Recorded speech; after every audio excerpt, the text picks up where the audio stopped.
c'est très heureux. C'est très fantastique aujourd'hui avec tous les amis, avec tout le bateau, avec fantastique mer. C'est parfait. Wojciech Czyz a gagné son pari. Pour la première fois, un sportif de haut niveau amputé d'une jambe a réussi une plongée en apnée à moins 50 mètres en milieu naturel. Un record homologué par des arbitres internationaux auxquels cet ancien footballeur professionnel s'est préparé pendant de longs mois. Il y a des choses qui se passent en apnée qui sont à peu près communes à l'être humain, on va dire. Et des espèces d'angoisse et des difficultés à tel ou tel moment, telle profondeur, voilà. Donc ça se travaille. Et en l'occurrence, ça se travaille à l'entraînement par petites touches. On ne va pas griller les étapes, parce que ça fait très très mal de griller les étapes. Au-delà du record, c'est un véritable message d'espoir que Wojciech véhicule à travers le monde. Hier aux États-Unis, aujourd'hui en Polynésie, l'apnéiste se bat pour lutter contre toute forme de discrimination. C'est un véritable message pour la Polynésie et tous ceux qui vivent dans les îles francophones. Il y a tellement de pêcheurs sous-marins, mais aussi tellement de gens amputés qui veulent plonger, qui veulent y aller et profiter de la vie. Regardez, c'est possible. C'est un sportif de haut niveau, mais il a quand même droit au champagne tout à l'heure. Pourquoi il n'aurait pas le droit au champagne? Mais moi aussi, je veux du champagne. Dans quelques semaines, Wojciech et sa petite famille quitteront la Polynésie direction Tonga avec le même message, quoi qu'il en soit, toujours dépasser ses limites. Avant de recevoir notre invité, on passe au résumé de l'actualité de la semaine préparé par Eric Tama et Aurélien G. Fox. On y va.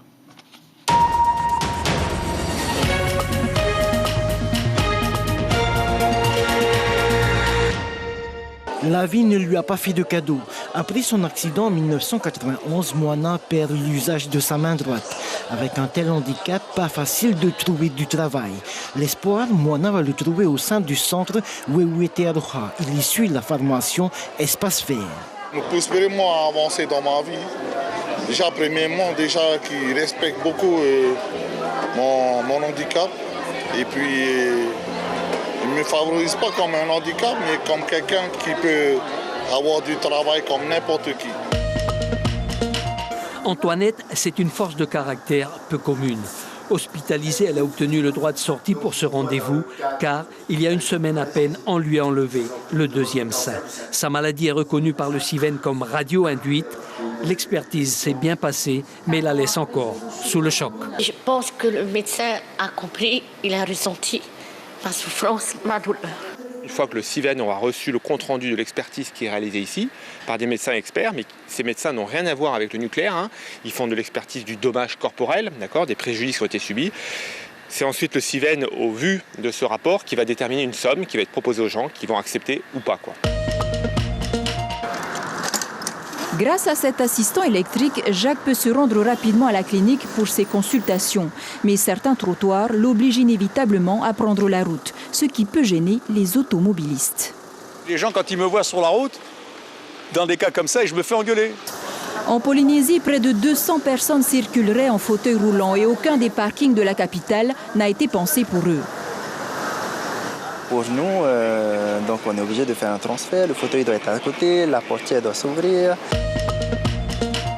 Depuis le rejet des 2 lois de pays sur la protection de l'emploi local par le Conseil d'État en 2009, la secrétaire générale d'Othaï, Lucie Tifna, a proposé un amendement au projet de loi visant à remplacer la notion de protection par le soutien et la promotion de l'emploi local. Seuls les syndicats se sont abstenus car cette modification serait préjudiciable aux salariés locaux. Il ne faut pas oublier que le Code du travail prévoit dans son article la protection de l'emploi local. Et aujourd'hui, on retire du texte l'âme principale. Et l'âme principale, c'est la protection. Ce n'est pas le soutien ni la promotion. Potentiellement, 7000 personnes auraient intérêt à partir avant que la nouvelle loi ne rentre en application. Certes, le nombre de demandes a plus que doublé, mais ce n'est pas encore le rush. Certains ont pourtant décidé de bousculer les échéances, quitte à subir une décote. Je préfère partir avec la décote, mais j'aurais pu avoir mes 35 ans.